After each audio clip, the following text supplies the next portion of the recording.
Do you remember the video game Oregon Trail? It was popular in the 1980s and 1990s, and you had to overcome a whole series of obstacles in order to succeed. The history it represents is also interesting, and it shows us fascinating ways in which people can overcome obstacles like those in the game.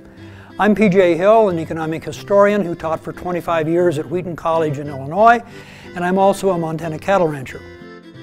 Between 1840 and 1860, 300,000 people made their way across the plains. It wasn't easy. There were lots of obstacles. You had to decide how to ford rivers, how fast you should go, what trail you should take. They tended to organize in groups of 10 to 20 wagons with about 50 people. How did they succeed in this world? It would seem like that would be a recipe for conflict, for massive theft, for chaos. They did it by writing contracts. Everyone going on a particular wagon train would sign that contract. It would be very similar to a unanimously approved constitution.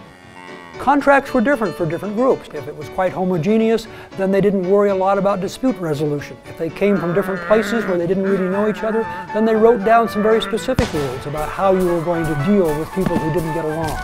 It is very difficult for government to be as flexible. It's a very simple message here. When people are faced with difficult tasks that require substantial cooperation, they can come up with innovative solutions on their own.